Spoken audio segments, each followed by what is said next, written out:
Parlons de la reprise du trafic ferroviaire sur le tronçon de Kaya du 9 juin à ce jour. 4 juillet 2023, plus de 8600 passagers ont été transportés en 17 voyages aller-retour et de tonnes de bagages convoyés. Un temps de trajet 14 heures avec de nombreux arrêts. Le besoin est là et pour combler les attentes des populations, la société de patrimoine ferroviaire du Mali, Sopafer, a ouvert des guichets supplémentaires à Kaya et à Bamako. Jules Sambou Sissoko nous fait le point.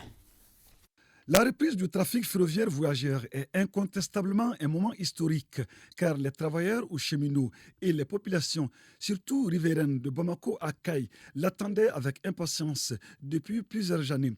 L'engouement suscité en dit long à travers les gares de Kita, Tukoto, Mahina, Djamou et Kay. La relance du trafic ferroviaire est une volonté politique très forte de son Excellence le président de la transition, le colonel Assimi Goïta.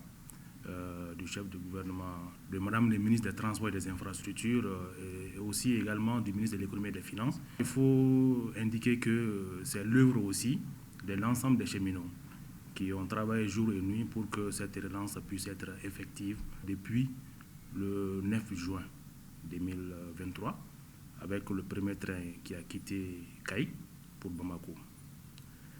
Du 9 juin au 30 juin, nous avons effectué 17 voyages, aller-retour Bamako, Kay, Kay, Bamako, avec un nombre de passagers transportés de 8673 personnes, voilà, mais également des milliers de tonnes. Après avoir sifflé 3 fois avant de démarrer le 3 juin dernier, le train fait son parcours normal comme prévu entre Kay et Bamako. On a dû travailler sur beaucoup de choses, beaucoup d'aspects pour qu'on puisse se relancer et relancer cette fois-ci pour que ça ne s'arrête plus jamais. Aujourd'hui, on peut dire que les choses se passent normalement, voilà, mais comme vous l'avez indiqué, il y a des difficultés. Donc ces difficultés, nous y travaillons pour pouvoir les surmonter. Nous faisons face à une très forte demande. Voilà, cette forte demande aussi s'explique par le contexte actuel de la reprise du trafic. Également par le fait que nous offrons aujourd'hui un cadre de sécurité et de confort. La SOPAFER, sous l'impulsion du ministère des Transports et des Infrastructures, multiplie des initiatives pour satisfaire les populations avec l'ouverture des guichets supplémentaires à Bamako et Kay. Les deux grandes gares de départ, notamment Bamako et Kay, lorsqu'on fait les ventes des billets dans ces deux grandes gares, nous sommes obligés de réserver des sièges, des places pour les gares intermédiaires. Avec l'affluence, nous avons augmenté le nombre de guichets.